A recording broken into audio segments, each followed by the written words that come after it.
ready. Y'all get ready. Yes, you get ready.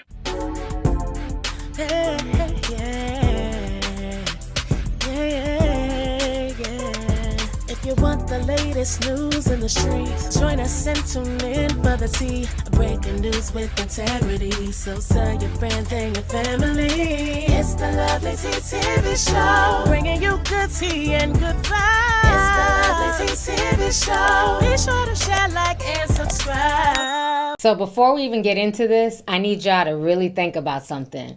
Why is it that every time a Black-owned restaurant blows up, it doesn't just fall off, it crashes and burns in the most chaotic, public, embarrassing way possible? I'm talking about everything from bankruptcies to federal raids, missing recipes, okay, federal arson charges, kidnapping suspects, to owners turning on each other, employees exposing everything online. It always turns into a full-blown social media spectacle. 1 minute the line is wrapped around the building, celebrities are pulling up, it's all over social media, you know what I'm saying, the comment sections are going crazy. It's a very beautiful moment when these Black-owned restaurants go viral. It feels like it's a win for the culture. And then something strange always happens. It's been a lot of mess going on with a lot of these viral Black restaurants, and we're going to go ahead and get into it today. So let's start with Slutty Vegan. Slutty Vegan didn't just go viral on accident. Pinky Cole built something intentional. She started selling plant-based burgers out of a shared kitchen in Atlanta back in 2018, and she was doing it through Instagram. She opened her first physical location in Atlanta in 2019, and the line was wrapped around the building from day one. Pinky wasn't just selling vegan food, she was doing something culturally significant. She was making plant-based foods aspirational to Black communities who have been historically marketed nothing but fatty fast food chains, and offering the cheapest, most processed options on the menu to Black folks. She basically said to the culture that we can have a healthy option, and it can also be loud, fun, a little bit ratchet. That's how she came up with the name Slutty Vegan. It was unapologetically Black, and it worked. Celebrities pulled up. They even featured the restaurant on Love and Hip Hop. The press came. It's an amazing feeling. You know, never in my 31 years of life would I've imagined that so many people would come to support something that started in a 2-bedroom apartment. You know, it's amazing to have so much support from the city of Atlanta, so much support from people around the world. From the conception of this idea to now. It's only been almost 6 months, and the love and support is overwhelming, and I'm just grateful. I'm humble. I don't take this experience for granted. I promise to make the city of Atlanta proud, and I'm just happy to be here. You know, I've covered a lot of things before. I've never seen something this big blossom so quickly. What is it about your product that people are going crazy about? Well, it's not even necessarily the product.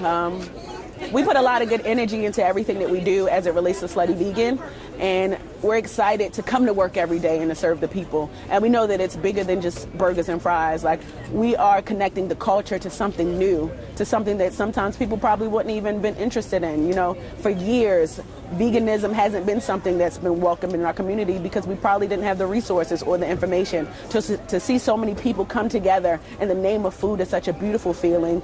People see the energy, people see the love that we put into the food, and I can't even really put into words why so many people support, but I love it and I don't want the support to stop. She made Time Magazine's 100 list of most influential people in the world. She was also named on the Forbes list. She was getting congressional recognition, and by 2021, her company was valued at $100 million.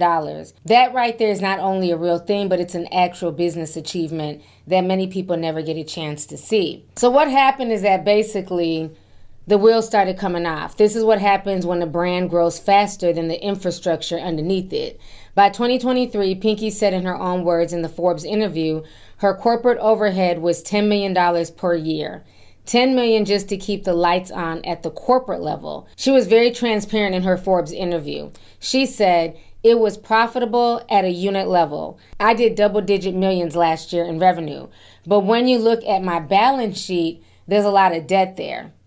That right there in that single sentence is a problem. The individual restaurants were making money, but the empire that she had built around those restaurants, the corporate teams, the rapid expansion, and the massive overhead were eating her profits alive. She admitted to burning through $100,000 a week, not a month, a week. She said that she delegated her day-to-day operations while focusing on the creative brand, and that the financial management slipped through the process. And it wasn't just the overhead that was expensive. 2 federal wage theft lawsuits were filed by employees in Atlanta and in New York City, alleging unpaid back wages. Tonight, the owner of a popular Atlanta vegan restaurant chain is denying unpaid wage allegations in a lawsuit filed by former employees. Slutty Vegan CEO Aisha Pinky Cole is one of 3 people named in a complaint filed against Bar Vegan. NewsEdge reporter Joy Dukes has more on the accusations against them and their response. That complaint was filed in November on behalf of Bar Vegan employees who say the Slutty Vegan owner and her business partners violated federal law by requiring them to return a portion of their tips.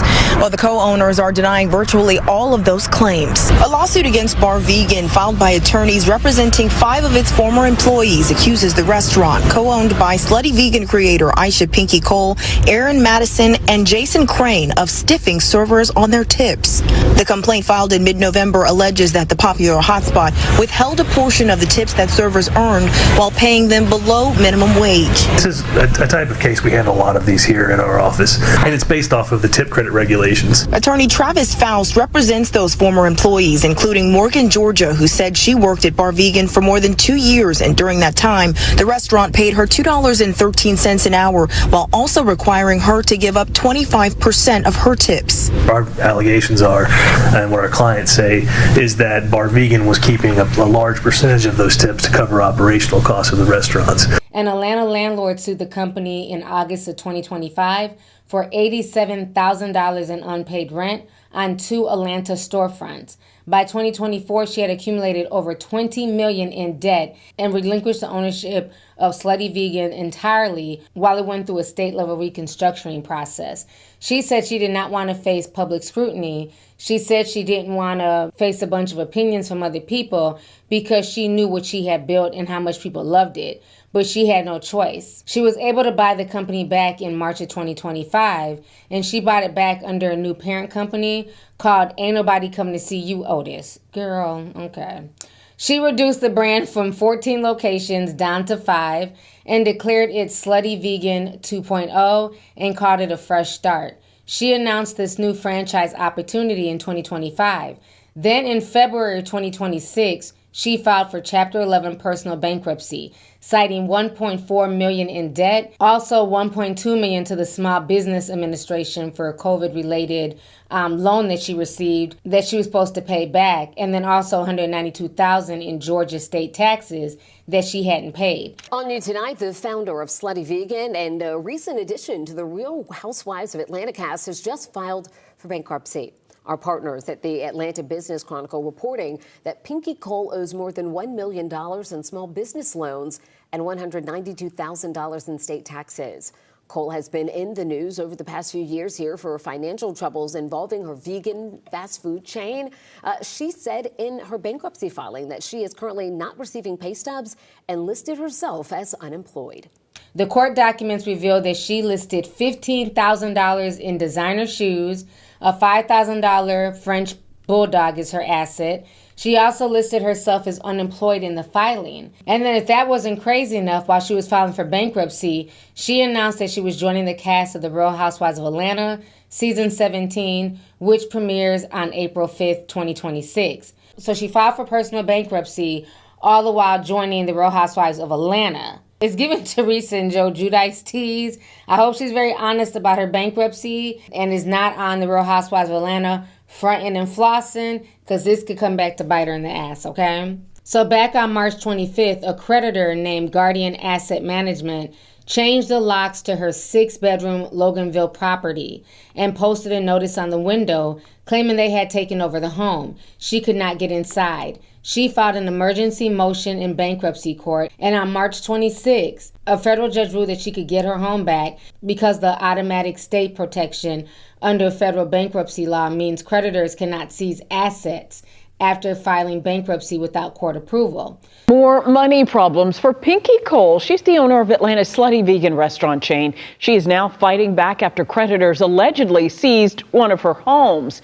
Pinky Cole says Guardian Asset Management took her house in Loganville after she filed Chapter 11 bankruptcy earlier this year. According to court records, the company changed the locks and posted a sale notice.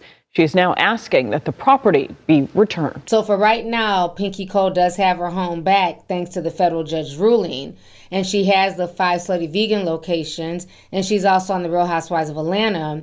So she's publicly framing it as a comeback. And she may be able to pull it off.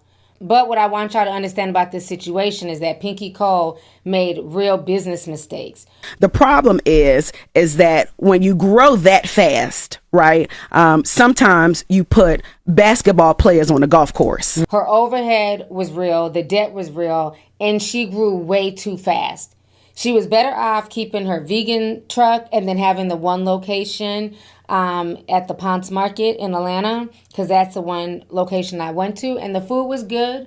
We had a good time there, but she just expanded too fast. I think she should have made it an Atlanta staple where people were in town in Atlanta, they could come to her restaurant. She was trying to expand to New York and into other states when she really hadn't had her foothold in the Atlanta market yet. Another thing is Pinky Cole also wanted to live a lifestyle of an influencer. That doesn't work if you're trying to be a restaurateur. If you're really serious about the restaurant business and, putting your all into it, you can't then be busy trying to be a Real Housewife of Instagram. It's like she was buying, Rolls Royces and spending all of this money. And, how are you spending all this money and buying all these brand new cars, but your staff is not getting paid? So it's like she was putting on a front for social media, making it look like she was making all this money and living a luxurious lifestyle, which she was. But her bills were not getting paid. I think she put too much time into putting on a persona and putting on a front for social media, as opposed to putting all that energy into her business, into paying taxes, into making sure that her employees were paid, into making sure that her home was taken care of, without living above her means. So the lesson is, it's not that she failed in business. The lesson is she built the brand on her personality. Even with the pink hair, Pinky Cole, it was very much built around her. So when it's built around your personality, you just can't hand that over to somebody else. You have to be on top of the finances. You can't just disappear and say that you want to just be creative and work on the creative aspect. Being a restaurant owner is a full-time job. That is your job. It's not just about the creativity. If anything, it's easier to hire somebody to be the creative director and have them, make an Instagram page and social media pages. That's not where her focus should have been. Her focus should have been on the restaurant itself and the money coming in and the bills going out. Now let's talk about Mr. Tendernism. This situation is very recent and it's been unfolding in real time over the past 2 months. And the things that happened to Mr. Tendernism, aka Unc, made the internet really furious, because the heart of the story is that it was an old black man and a very painful pattern of what happens when black people's talents, personality, and labor is used to build something that they do not own. Walter Johnson is the man who everybody calls Unc. He's a pit master from California, and he worked at a restaurant called Destination Smokehouse in Marietta, California. And the restaurant initially was a coffee shop before Walter came during the pandemic. He brought his recipes and his pit expertise and also his personality to transform it from a struggling coffee shop to a barbecue destination. The videos of Walter working at the counter started going viral between 2024 and 2025. His delivery was incredible. He would grab a piece of meat, shake it, and then use his signature term, tendernism, okay? That meat here is tender. And it was funny. I did several videos on Mr. Walter Johnson. I loved his personality. I think a lot of people did. We found him very, very infectious. So, soon after that, people started showing up in droves. Everybody from influencers to regular people. The lines were around the corner. Destination Smokehouse was one of the biggest restaurants in that area. They went from a struggling coffee shop to a viral destination because of Walter Johnson and the fans watching the videos. A lot of people really thought that Walter was the owner because he had the energy of the owner. But then soon people found out that he was not the owner, and the owner was a man named Nick Yapremian. As we all know, Keith Lee is a food critic who reviews and has a documented history of changing small businesses' trajectory overnight. So he went to Destination Smokehouse, and he specifically went to find Unc. He reviewed the food, and he wanted to present Unc with a $4,000 cash tip. And when he tried to, get a hold of them, the security guard basically stopped Keith Lee and said that Walter was unavailable because he was filming a podcast. So, Keith Lee was like, well, can I leave the money here? They said no. So then what he ended up doing was basically giving that money to other people who just happened to be in the area. So he ended up blessing other people. And so when people found out about that, folks felt away because they're like, well, that was Unc's money. Why would they not allow him to get the money? Update. We could not get to Unc. Security said it was over with for the day. They said that he was filming something. I believe he was filming a podcast. We had $5,000 in cash or $4,000 in cash that we was gonna give him a hand. They didn't take it, so we're not only gonna take this money and feed some people, but we just gonna do what we feel like we're supposed to do in the community. And they even did a video, an interview with Willie D. And in that interview, it just seemed like Nick had an attitude and was so offended that Keith Lee would have the audacity to leave Unc a $4,000 tip. Some circumstances that happened after the fact with other people that he talked to that opened our eyes up to why he probably felt the way that he did. Even the way that he approached it, he didn't ask for anybody else. There's a lot of people visible on social media. To offer a tip to a business owner was crazy. That was the other thing too, is like he really thinks Walt is like this helpless guy who needs his help. How are you going to tip a business owner? Tip the whole staff. I want to give this to Walter. Okay. He specifically said his name to ask me a couple of questions. To ask him a couple of questions, I meant to say. That's how he presented it. He didn't say, hey, I want to give y'all this, and in the meantime, can I talk to Walter and Nick or whatever? He literally asked for him only and said he want to give him that amount of money. Even Reynaldo or Butcher Bill or someone that's visible, Walter French, anybody else, it would have felt like it was coming from a place that we would have accepted, but we're blessed that we have this following. Yeah, you want me to cut it short? Sorry, brother. Hey, look here. I'd like you to some kind of way get in touch with him if possibility. Tell him when he come back. And hey, look, I'm willing to meet him. I mean, he can call me on the phone number, call Nick. So soon after that, another situation was exposed. In November 2025, Destination Smokehouse filed a trademark application with the word Tendernism with the United States Patent and Trademark Offices under Destination Smokehouse Enterprise. They claim commercial use of the mark dating back to April 2024. Walter Johnson's name was not on a single one of those trademark filings. The word that he created, the word that he made go viral, that was a part of his personality, face, and brand, they filed it without him even knowing, let alone putting his name on the paperwork. In February 2026, Walter Johnson went on Instagram and said that he was no longer working at Destination Smokehouse. He said, I'm with Tendernism now. I had to go on my own so that way I can do what I have to do. It is what it is. You got to move on when things happen. You don't get mad. You just say, hey, I'm going to just take another step and get glad. Praise the Lord that you're still living, and I'm going to tenderize the whole world now. So that is the Unc that we knew. He was responding to what the internet described as exploitation by lifting himself up and making a beautiful transition into his own brand. No, I'm not. I'm not at Destination Smokehouse. I'm with Tendernism now. He also started a GoFundMe for a food truck that raised over $50,000. He's now traveling from city to city cooking his barbecue, and he's already cooked for the Isley brothers.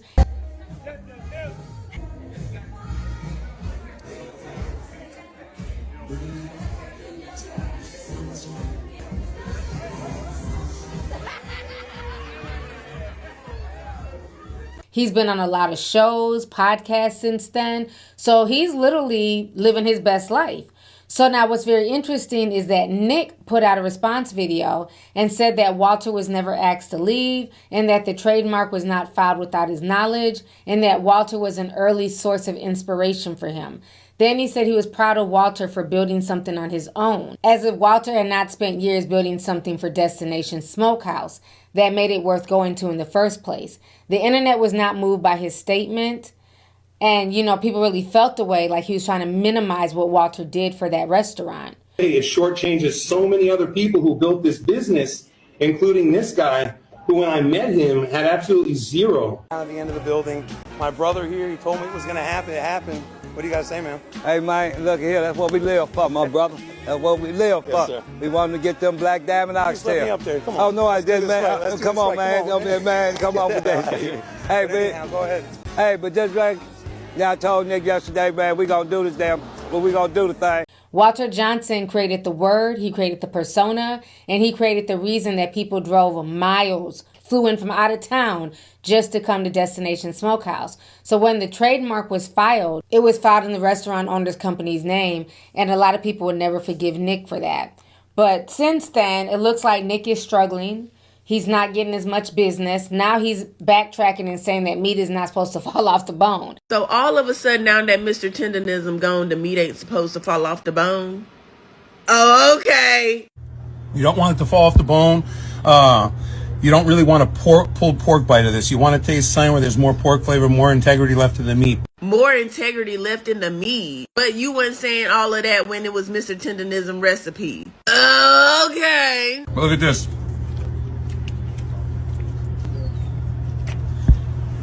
See how clean that is? I'm just saying when Mr. Tendernism was there, all that work wasn't needed for the meat to fall off the bone.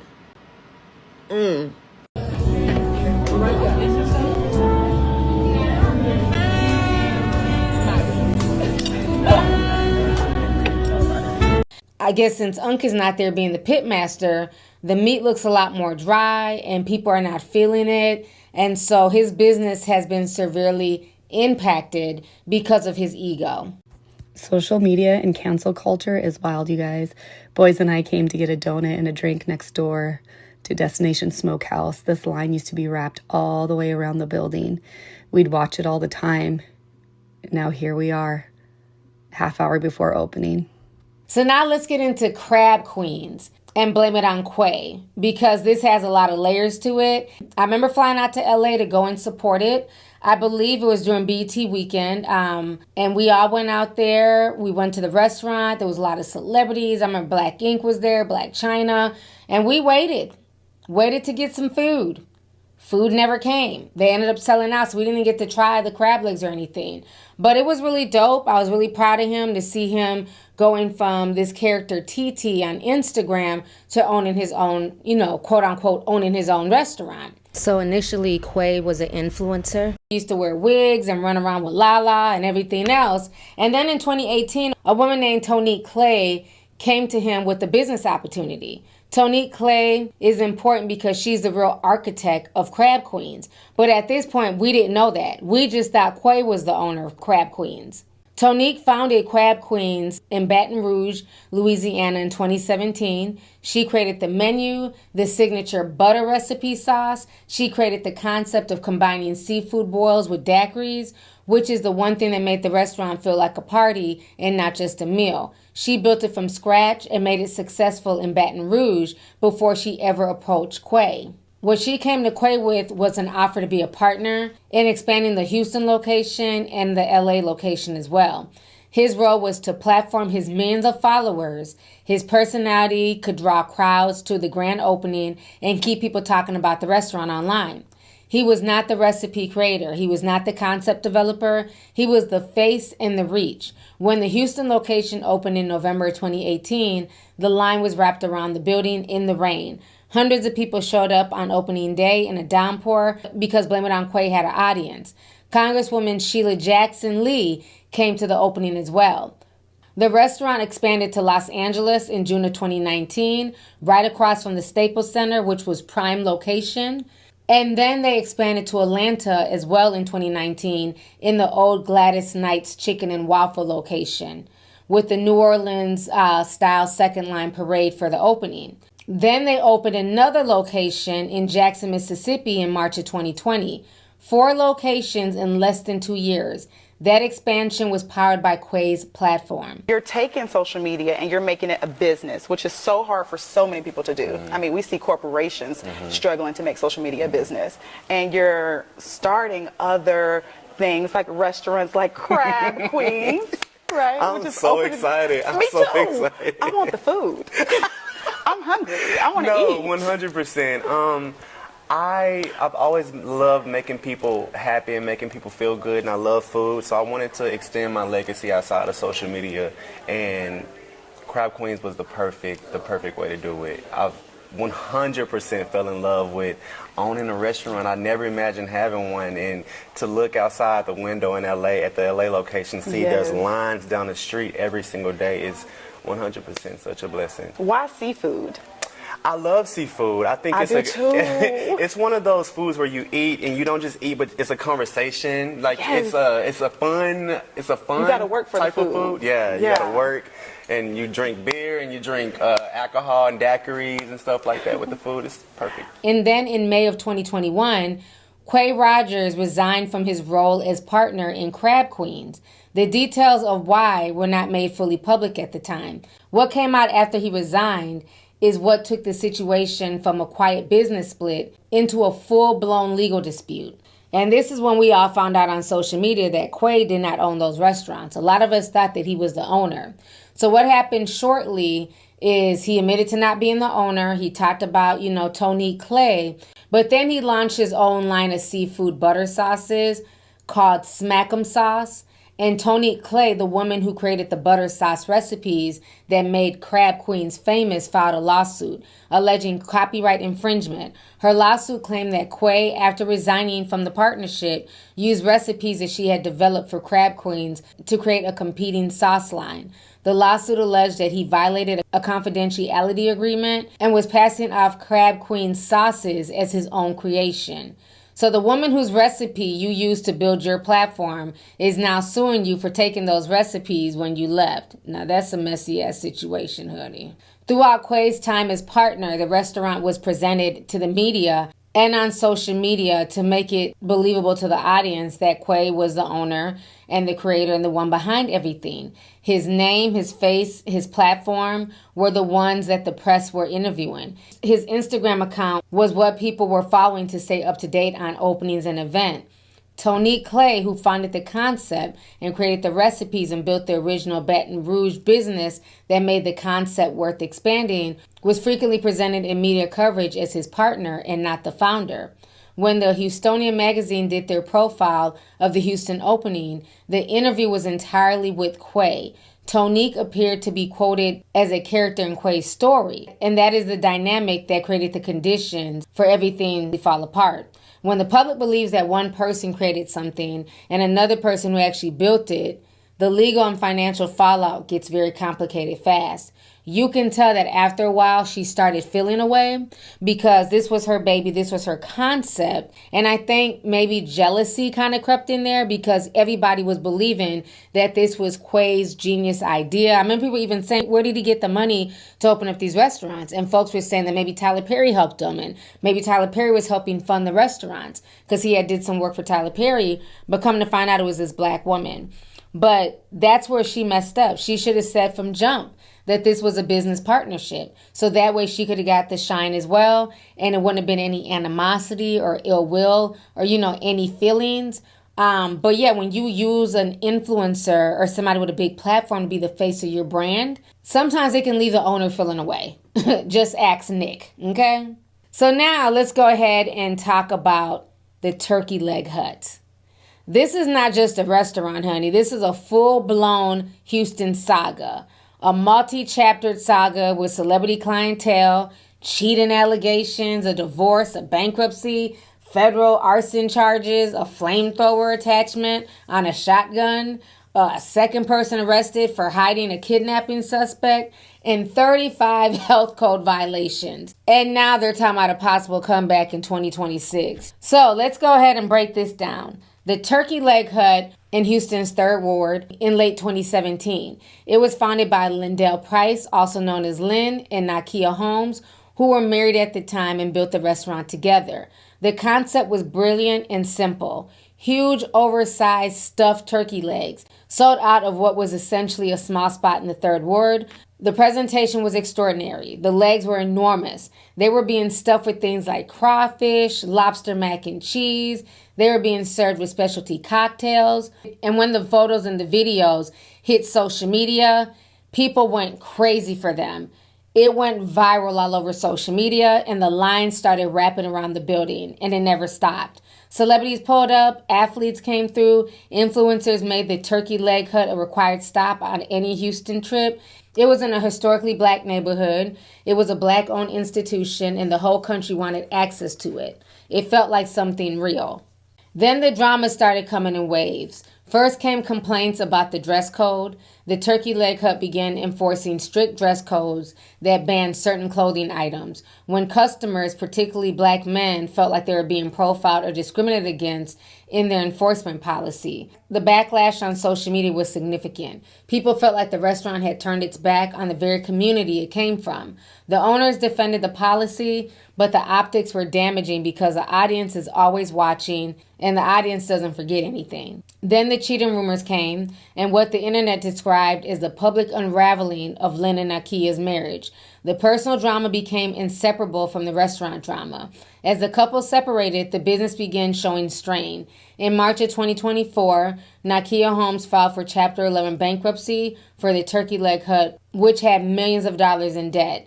The restaurant continued trying to operate. Then in September of 2024, the Houston Health Department conducted an inspection, and they found 35 health code violations, 35 improper food storage, infrequent cleaning, and a list of failures that went public and gave people who were already watching the situation more reason to pull away.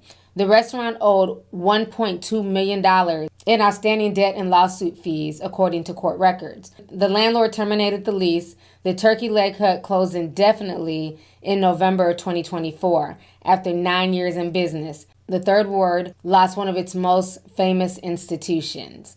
But the legal situation around the founders were in a completely different place by April 2025. In April 2025, authorities arrested Lindell Price on charges of conspiracy to commit arson of a commercial building and conspiracy to use an interstate facility to commit arson of a vehicle. So what they're saying is this. In 2019, Lynn had a business dispute with a man named Ricky Berry, who was a former co-owner of Turkey Leg Hut and had since opened his own establishment called Bar 5015 in the Third Ward.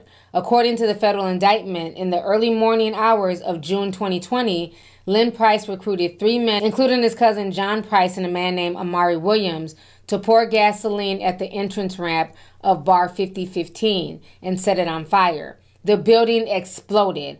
The explosion was felt by residents in the surrounding neighborhood. Ricky Berry's bar suffered significant property damage. At 4:47 in the morning, Lynn Price allegedly received a phone call from the co-conspirators advising him that the arson was complete. He then allegedly paid them, and the indictment also alleged that in April of 2020, before the bar fire, Lynn had coordinated with John Price to steal a blue 1975 Chevy Nova and move it to an open field and set it on fire.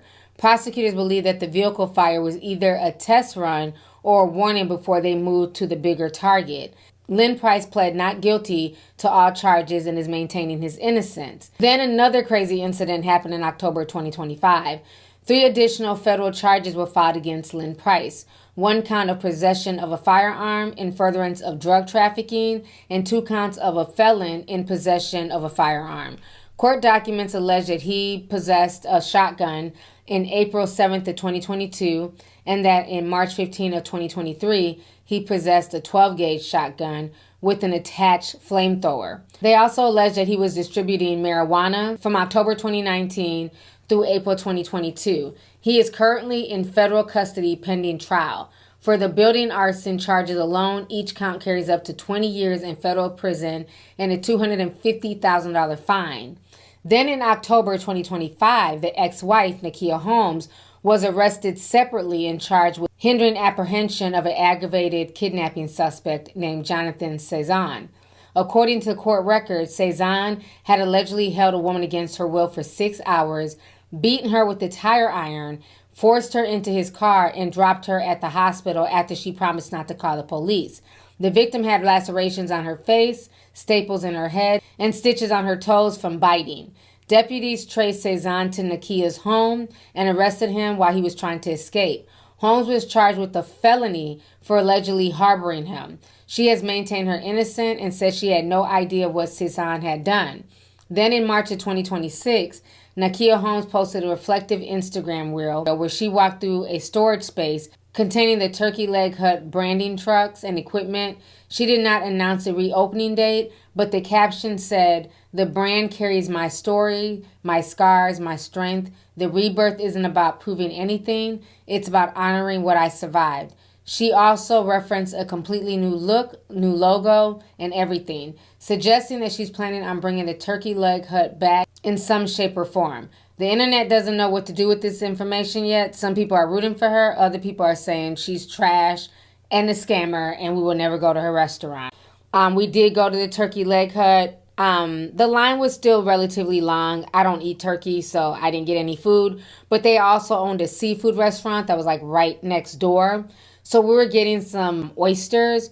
When I tell you, we sat out there for literally an hour and a half. I don't know if they had to go down to the damn Galveston Ocean to go collect these oysters, but it took them so long just to barbecue and bring us these cooked oysters.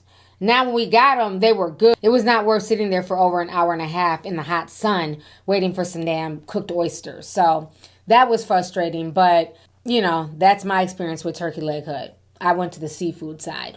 So now, last but not least, we're going to talk about Pixie Meals. So this situation got so messy this past spring and summer. So if you guys do not know, Pixie Meals was a viral soul food pop-up out of New York City. And it built its entire brand off of hype. They gave these enormous portions of food, oxtails, mac and cheese that they called crack and cheese. And you got the whole, you know, catch us when we pop up exclusivity. Okay, so that's what worked for them. They would post, "Hey, we're about to pop up in the Bronx. Y'all better come and get this food. Hey, we're about to pop up in Harlem. Come and get this food." And people would come. They had buzz, they had a following, and most importantly, people were willing to spend real money. We're not talking about $10 plates, honey, okay? These plates were starting at $50. $50 to $100 per order, and people were paying up front just to secure their spot in line to come try their food. And at first, everything seemed like a success story. You know, they were making money. The food looked really good from what we could see on Instagram. And they were being associated with celebrities like JT from City Girls, Portia Williams from The Real Housewives of Atlanta. So it gave them a certain level of credibility. I think they also made some food for K. Michelle, if I'm not mistaken. So once people saw celebrities being attached to it, it seemed very legit. It seemed worth the money. And people were willing to spend. Now, JT. Let's get into the food. You want me to taste it and tell you how to taste it? Okay. No. So what is this right? Macaroni? No, we call it crack and cheese, JT. Crack and cheese. Crack and it cheese. Tastes like that. It tastes so fucking good. It tastes like, and bitch, you smell good too. Fat. So. Fat. What? I don't do the heavy food. I'm a healthy girl. Yeah. But you need a cheat day though, JT. This is my cheat day. It's your cheat day. But then a lot more stuff started coming out. They did a pop-up shop in New York and they invited people to come. And people were saying they paid and they never got their food. And it wasn't just one person. It wasn't just two people. It was dozens of people across multiple cities. Because sometimes they would pop up in Philly or Atlanta and things like that. But multiple people were saying, "Hey, I booked my spot. I sent them $100. So these patterns were becoming more and more frequent where people would place their orders, send their money, wait for the location drop, and then literally nothing. No address, no pickup instructions, no communication, just silence. And then the owners just went MIA. The messages were ignored. Comments were being deleted. Refunds? What refund, bitch? Okay? And what made it worse is that it wasn't just happening in New York. It was happening all over. Like I said, Philly, Queens, Baltimore, all over. So many people were experiencing the same thing. There's even a situation that happened in Brooklyn where they had a Brooklyn pop-up and people, they showed up. They waited in line and they couldn't get in contact of anyone to figure out where the food was. But they had sent these people money. So imagine pulling up, you're excited, you're hungry, you're told to come to this location, the money's been spent. Not only is nobody there, your money's gone, like your stomach is beating your back in, growling. And now you got to come up with some more money to go get some food elsewhere. It was a mess. So once TikTok got a hold of this story, it was a wrap. People started dragging Pixie Meals because now people from different cities were able to compare notes. And that's when people started saying that Pixie Meals was a scam. It was a scam operation. It was nothing but a pop-up ghost kitchen. And they accused the owners of running the same play in multiple cities. And a lot of folks were saying that the food was not only missing, but if they did get a chance to actually get the food, that it wasn't really all that. They're saying that the food was not good. The portions were too big. Everything just, were piled on top of each other. So like the shrimp tasted sweet like yams. It was just a mess. And what made people really angry is the fact that when it came to the celebrities, their meals were fresh and hot. They were prepared nicely. But when it came to regular folks, the food was missing. Their priorities seemed to be the celebrities and not the regular people who helped blow them up on social media. All right, so Pixie Soul Food. Let me show you what we got. We got some potato salad. Let me taste the potato salad. Okay, let me taste the potato salad.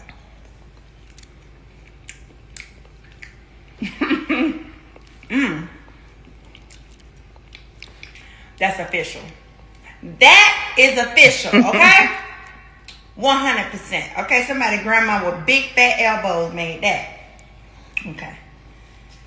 First of all, look at the plates of food. So we got oxtails, macaroni and cheese. They said these were turkey chops, yams, more oxtails, more yams. And I gotta taste this. This is their famous seafood salad. But let me get into this macaroni and cheese first. Okay. And what's turkey pork chops? I've never heard of that. Me either.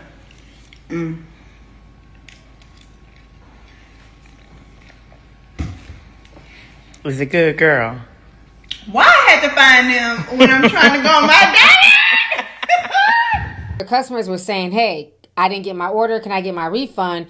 They didn't get a response. And the brand would just sit there and post, their celebrity interactions, but nothing with the fans anymore. So this bothered a lot of people because it's like, damn, you have all this energy for Portia and JT and these celebrities, but for us regular people spending money with you, you have no energy for us. You're not even replying back to our messages. And these were real supporters. These were people coming from the Bronx. They were traveling across different boroughs just to come and support these two young gentlemen. And they felt like they got pushed to the side while clout was being prioritized. Now, eventually he came out and claimed that he was in the hospital, but as somebody who's been in the hospital multiple times, Cash App still works, refunds work.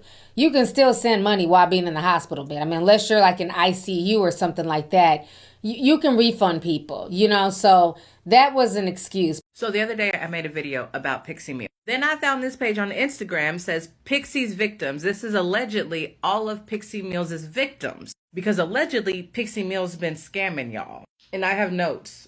About his alleged scammy way. I haven't said so already. This is all alleged, all right? Allegedly, Pixie Meals be scamming y'all. So on January 19th, somebody from his high school, somebody who went to high school with Pixie Meals said what his name was, all right?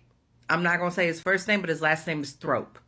His person who went to high school said this January 19th. Allegedly, Pixie Meals runs a ghost kitchen, which I'm assuming is just a pop-up, all right? Which pop-ups are not bad. Now, I checked out Pixie Meals' Instagram. His last Instagram post was September 27th with K. Michelle. A customer had ordered a catering meal from Pixie Meals for Thanksgiving. I saw that video on TikTok about the customer who ordered the catering meal for Thanksgiving. They never got the catering meal. They never got a refund. But then on December 11th, I saw another video on TikTok of Pixie Meals giving a refund to somebody else. This was on December 11th, okay? On December 26th, there's another video posted to TikTok about Pixie Meals, and it was posted to their TikTok. They made macaroni and cheese. Now, the comment section on Instagram was on August 5th.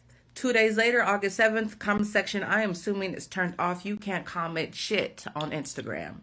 Then apparently when y'all put in an order for Pixie Meals, y'all are paying full price and not like a partial deposit. Y'all are stupid for that part. Why are you paying full price for a meal you ain't even got? This is not a fucking restaurant. Anyway, now allegedly Pixie Meals been scamming since 2023. I saw a post that's saying Pixie Meals has been scamming since 2024. And apparently, allegedly, some of the money that he's taking when y'all place new orders, he's using that money to pay off or give refunds to other people. This is all alleged. this is all I could find about Pixie Meals. Thank you for clearing some things up. Other people have said their food is phenomenal. Other people have said their food is mid and nasty. So, all I'm saying is y'all are stupid if y'all are paying full price for a meal and this ain't even a sit-down restaurant. Y'all are paying for a food tour. And he was doing a food tour and he was supposed to go to all these cities. New York, Jersey, fucking Atlanta. He was really gonna go to Texas. Okay, thank you for clearing up about Pixie Meals, but y'all are paying full price for a delivery service and y'all didn't even get the service yet? Okay. Y'all, it was 25, but it's at 28 now.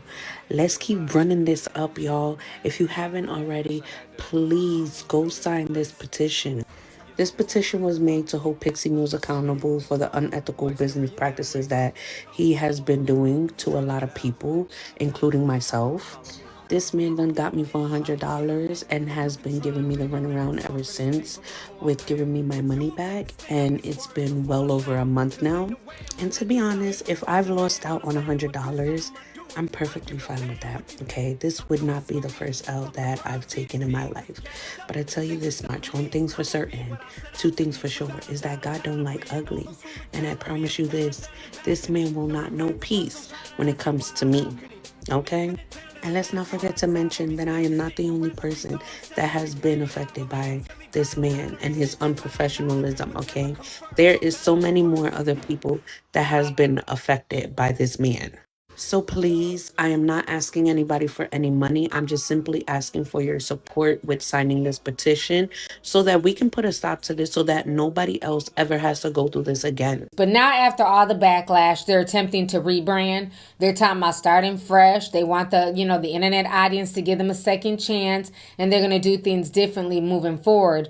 But a lot of people feel like it's a little bit too late. They don't trust them, and they're saying that the food wasn't that good. And at this point, first time, shame on you. Second time, shame on me. There will be no third time. So they basically burnt the bridge with the people who had been supporting them long time. Because the celebrities are only going to support you 1 or 2 times. It's the regular man and woman who's going to come to your restaurant time and time again. And they chose not to prioritize them. Y'all know my boy done hooked me up, man. He know I told him that I wanted my turkey chops fried hard. Look at him. When I say this food good, I've been sneaking already eating it. I've been eating it already. But recording. But it's the grand finale. But when I tell you I eat oxtail, so get into the oxtail. Let me tell you, the oxtail is so good, y'all. Man, that boy can cook. Follow him now. Pixie Meals. I don't want to say it wrong, so I had to spell it. Here we go. Here we go. Video. Don't true. Oh, I feel like I'm cheating. Oh, you got your phone? Okay. Yes. Oh, Pixie. Child. Okay. So I'm gonna do the greens first. We're gonna try the greens. We're gonna try the greens. So y'all sexy. She good. She good. Okay. Period. She good. Okay. She good. She good. Okay. Cause I love her green. She love her. Child. No shade. She is good. She good. Okay. She is good. No shade. Okay. Period. No shade. She good. She good. Okay. Oh God. Let's get into the game. No shade. The green is good. The green is good. Okay. She's a good green. And this one. Sexy is a very This made it, because at first I was going to rate her 9 because I didn't see no meat in her. Yeah. But as soon as Holy Ghost said, look deeper, it's meat. It's meat. That's a salad. That's a seafood salad. Crab meat, all of that in there. No shade, she good on my life. She good. Look at her on the phone, y'all. Look at her on the phone. No shade, she good. Hey, come on. No shade, if you gonna do your macaroni salad, you gotta shrimp her out. You gotta shrimp her out? You know how I've seen a lot of macaroni salads in my life, and I have never seen a shrimp that big like that. No. You gotta shrimp her out. That's crack and cheese. Now I can't eat too much of this. You can't eat too much of that? I'm on a diet. No, girl, because you love for me to break my diet. How?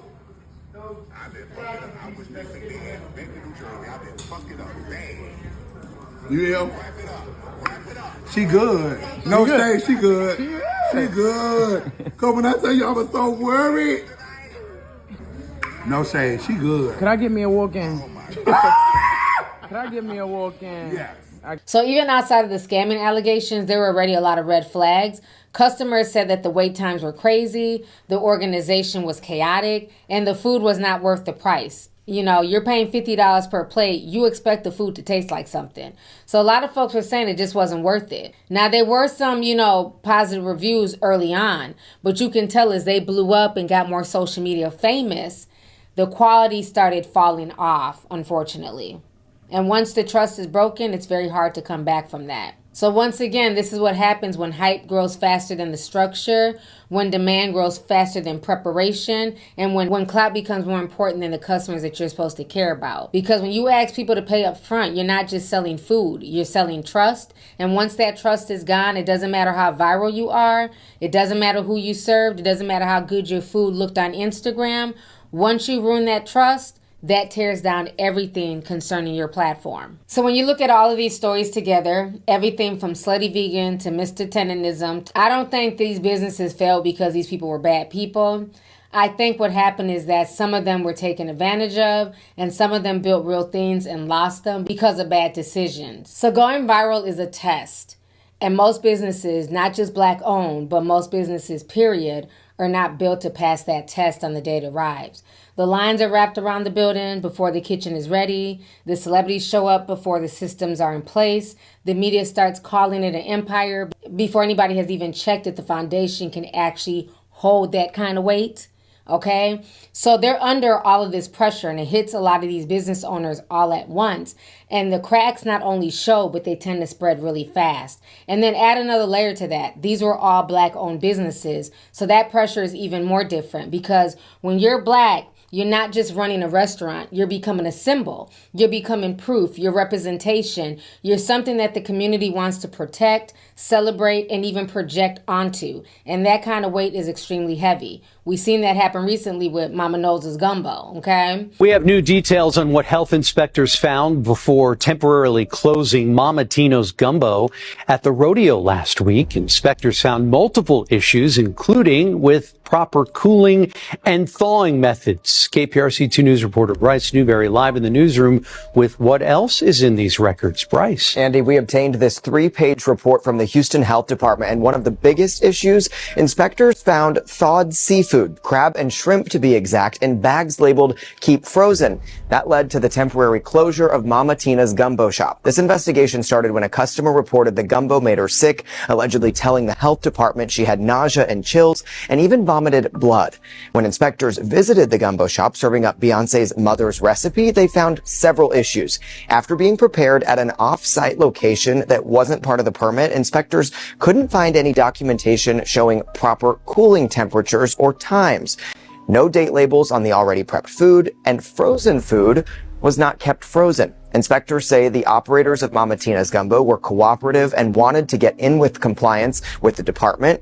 Then when the health department returned the next day, they had switched from a refrigerator trailer to a freezer trailer and made plans to prepare the gumbo on site each morning before serving. Some people are celebrating you at the grand opening.